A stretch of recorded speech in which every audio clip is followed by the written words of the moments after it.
يا سابل الستر أسترنا وأرحمنا وعافنا من عيا الأمراض والسقم، يا مولج الليل في وضح النهار، ويا من يؤلج الصبح يجلي غاسق الظلم، يا مجري الكون في تدبير قدرته غيوم.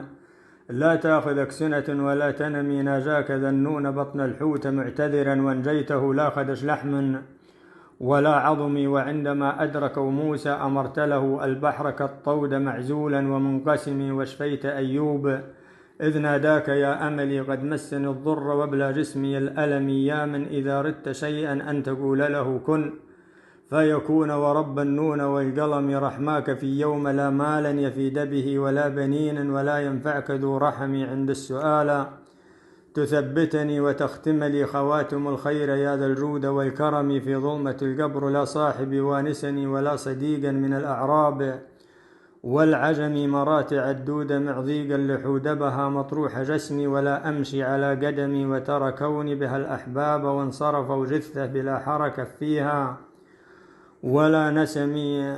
انظر إلي بنظرة لطفة غذني، ما لي سوى حبل جودك فيها اعتصمي. هذا هو الوقت والدنيا وسيرتها، وهكذا الدهر لا يصفو ولا يدمي مصيرها الموت، ناخذ منه موعظة من لم يمت في شبابه شاله الهرم. ولا تغرنك الدنيا وزينتها وكثرة المال والأولاد والنعم، ولا يغرنكم فيها الغرور، فما دامت لعاد ولا من شيد الهرم. عاد بنوا إرم ذات العماد ولا دامت، وربك يرصد كل من ظلم. وأغرق الطاغية فرعون واخرجه كأنه جذع نخل طاح منصرم، عبرة لمن كان يخشاه ويعبده جثة بلا حارس حوله ولا خدم، ينظر بذعر لجسمه وهو منطرحا، وانتابه الشك ذا فرعون أم صنمي. وكل نفس تذوق الموت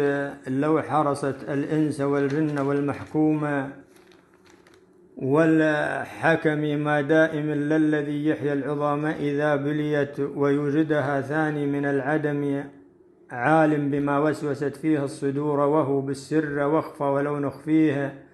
غد علمي يا عالم الغيب رضوانك ومغفرتك، وعافني من كبار الذنب واللمم، وأنجني من عذاب النار النبها أهوال عظمى ولا يقوى لها جسمي. الزاد غسلين والزقوم ما كلها، وحفر تلتضي في بطنها حممي، والماء من شوب لا يقطع به ظمأ لو يشربون كما ما تشرب الهيم. خلقت لمن يعصي الرحمن منزلة، أسألك يا رب لا تزلل بها قدمي. يا رب جبريل وإسرافيل أجرني منها مع الأنبياء والرسل ذو العزم، ورفقة الشهداء والصالحين، ومن ناجاك خوفا وأنت خير من رحم. وأجعل الجنة الماوى بما رحبت ماء وعسلا ولبنا سائغ الطعم، يطوف ولدان فيها الله يوصفهم كأنهم لؤلؤا منثورا ما نظمي،